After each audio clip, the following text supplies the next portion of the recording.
Hey guys, what's up? This is Jordan Crook with TechCrunch, and I'm here with Songza co-founders Peter Asbill and Elias Roman. Hello, gentlemen. Hi. Hey, Jordan. How you doing? Good. Thank you for having us. All right, so I brought you in because we heard about Club Songza, which you were kind of soft rolling out a paid version of the app. Can you tell me a little bit about it? Yeah, there's a lot going on the monetization front for us. We've introduced two new ways of monetizing over the last few months.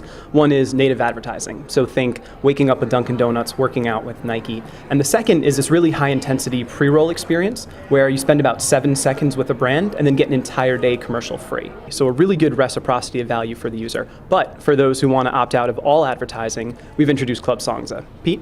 Club Songza exists because our users requested it. So some of our users would say to us, we want a way to pay to access Songza in its most beautiful form, without display ads and without commercial interruptions of any kind. So for only 99 cents a week, that's exactly what Club Songza provides, an ad-free experience. In addition, as sort of a wine of the month feature, we also offer exclusive content to Club Songza members. And I can give you a quick little demonstration of what that's all about. Absolutely. So Songza is all about improving the situation that you're in right now, making whatever you're doing right now or whatever you're feeling better. And it's built to do that. And so we have everything set up around a set of situations that we provide soundtracks for.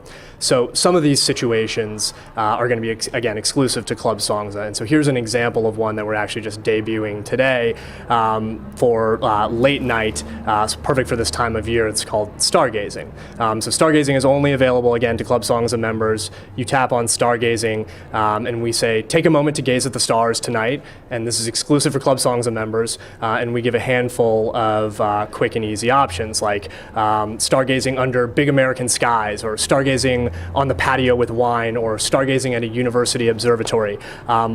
I want to be stargazing under the northern lights, so I tap that, and then I have 3 perfect soundtracks for that experience, which is sort of a whimsical experience, but we think it's one that's really cool. So it's not the actual tracks themselves that are exclusive, it's the activity. So there's a couple of different ways that we think about exclusive content. One is sort of the situation or the activity, so that's what stargazing is an example of. And so we have new playlists like ambient Icelandic stargazing, which are only accessible through this flow.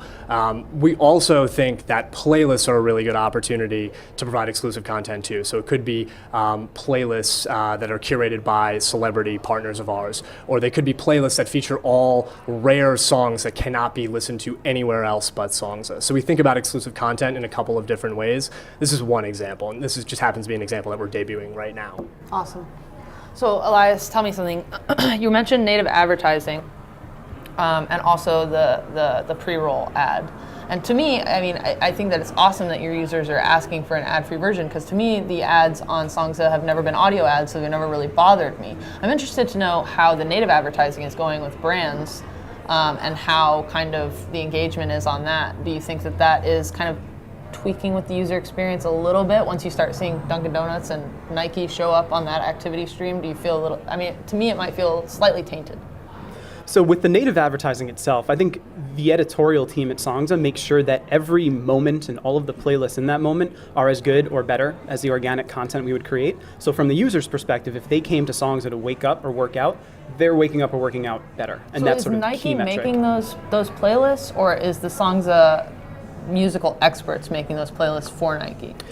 So Nike's just an example, but Right. different brand partners or celebrity partners will come to the table with different amounts of knowledge or ideas about what the song should be. Mm-hmm. But with Mercedes, for example, with Mercedes-Benz around Fashion Week, Right. they had an idea of their demographic, an aspiration, a psychographic, and our editors created content solely based on that. So street style and fit for fashion and other playlists like that we bring 50 music experts to bear on.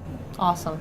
99 cents a week, that's relatively cheap, right? Compared to other kind of premium streaming services. It's a low barrier to entry. You can pay 99 cents and experiment with it for a week. And in mobile world, that is the price point. It's either free or 99 cents. Right, absolutely. So that's interesting, but you can still generate some solid revenue from that, you believe, based on, let's talk growth, because that'll help us understand kind of where you're at in terms of users. Absolutely. So to give May stats, we saw about 4.8 million monthly active users. They spend about 70 million minutes every day with us during the month.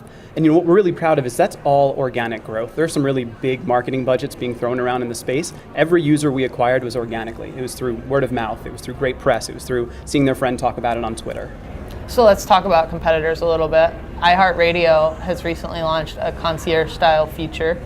Pandora is kind of like the grandfather that ushered in the rest of you, right? Because Songza is like just a more bring the music to you type of experience than Pandora is. There's a lot more curation coming from music experts as opposed to just some crazy algorithm. But how do you deal with competitors that are really trying to pick up on this concierge feature? Especially iHeartRadio. I think it's an inevitable thing. I mean, I think the flag we're carrying, which is using music to improve the things you do, the feelings you feel, it's not an option for the future, it is the option. So I think we're going to see everyone sort of carry that flag as well. I think we initially responded to you when Clear Channel did that with imitation is the sincerest form of flattery. I think you also, though, have to execute well. It's not just about copying the idea, and that's where the challenge comes in. We collect a lot of data gathered over a number of years at this point to make concierge really work. So you need more than just deciding to do it too. You need the execution piece. Your point about Pandora, though, is an interesting one. I think they view their role in the world very, very differently. And iRadio is another good example. They're about how can we play you music that sounds like music you tell us you like. Right? It's almost a more specific version of radio. We think about music that makes working and studying and entertaining and sleeping and napping and getting lucky better. We think about lifestyle enhancement, and music is a means to that end, but it's fundamentally a different vision and therefore a different product. What do you think about social? Because Picky came out with Picky FM, and that's kind of based around what you're sharing and what you're putting into a socially curated radio stream. Is that something that we're going to see more in Songza? Are you going to see more kind of friend interactions, friend recommendations, or is that something you're kind of staying away from, leaving it to the experts? We've done a lot of research on that front. So we just finished about 125 hours of these one-on-one, hour-long interviews with different types of consumers. And social, in terms of one-to-many broadcasting, is a very low priority with people when it comes to music, because they're using it for these intimate moments, like commuting or singing in the shower or drinking gourmet coffee. You don't necessarily want to broadcast to the world that that's what you're doing. And the music really reflects what you're doing. I think when people are interested in social on Songza, and therefore what we'll build around social, is almost this one-on-one concierging. You're going through a rough breakup, and here's a soundtrack for the breakup. Or we know that you are totally stressed out and hate your job. Here's music for taking the day off. So basically doing for a friend what Songza does for you, that's where social becomes interesting, not sort of a general one-to-many broadcasting. It's more around the moment. More around the moment, exactly. And your knowledge of someone else's moment and context. Right, very cool. Okay, so my last question is around Apple. They launched iRadio, you mentioned it. I think that there's a big difference between something that comes preloaded on the most popular phone in the world and a Pandora or a iHeartRadio. Are you worried?